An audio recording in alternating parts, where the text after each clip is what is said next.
यानी इस वक्त 2/3 अक्सरियत हुकूमत की पूरी है, कौमी असेंबली में भी और सेनेट के अंदर भी। तो फिर इन्हें क्या जरूरत है कि ये पाकिस्तान तहरीक इंसाफ के 30-40 MNAs मजीद फारिग कर दें, MPs फारिग कर दें, सेनेटर्स को उड़ा दें 1-2 को, और दोबारा वहां पे फिर इलेक्शन करवा दें और अपने बंदे लाकर वहां पे बिठा दें। इसकी क्या जरूरत है? 2/3 अक्सरियत तो इनके पास है, लेकिन ये करना क्यों चाहते हैं, ये वजह मैं आपको बताता हूं। ये करना ये चाहते हैं कि पाकिस्तान की मिलिट्री एस्टेब्लिशमेंट पाकिस्तान में मायूसी फैलाना चाहती है।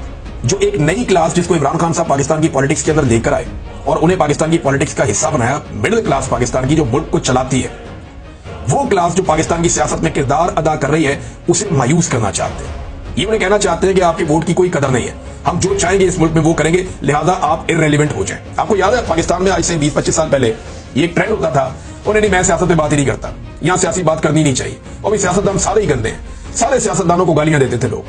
ये मिलिट्री एस्टेब्लिशमेंट ने कई सालों की मेहनत के बाद ये चीज पैदा की थी कि सारे सियासतदानों को गालियां दो। फिर परवेज मुशर्रफ के दौर में सियासतदान इकट्ठे हुए, हालात थोड़े से बदले, लेकिन उसके बाद दोबारा से वही सिलसिला शुरू हो गया। आज जो है वो एस्टेब्लिशमेंट दोबारा जोर लगा रही है कि अवाम को यह बताया जाए कि उनकी कोई औकात नहीं है, अवाम को मायूस किया जाए, ताकि अवाम पाकिस्तान की सियासत से इतनी मायूस हो जाए कि वो ये कहें कि ये सिलसिला ऐसे ही चलना है यार, कोई फायदा नहीं, इधर वोट डालने का भी कोई फायदा नहीं, बाहर निकलने का भी कोई फायदा नहीं, एहतजाज करने का भी कोई फायदा नहीं, हमारे मुल्क की किस्मत नहीं बदल सकती, अपना अपना दाव लगाओ, जो होता है वो कर दो बस। अवाम को बार बार ये कहा जाता है कि अवाम कुछ नहीं कर सकती, ये कौम नहीं, हुजूम है, या कभी इंकलाब नहीं आ सकता, ऐसी बातें अवाम के दिमाग में बिठाई जाती है।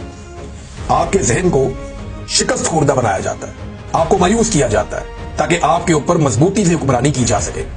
पाकिस्तानी बिल्कुल कमजोर कौम नहीं है, पाकिस्तानी बिल्कुल फारिग कौम नहीं है, पाकिस्तानी एक मजबूत कौम है, पाकिस्तानी बड़े शानदार लोग हैं, पाकिस्तानी अपना हक लेना और अपना हक छीनना जानते हैं। हमारी कौम है, हुजूम नहीं है। हम बहुत सारी चीजों में पहले ही साबित कर चुके हैं।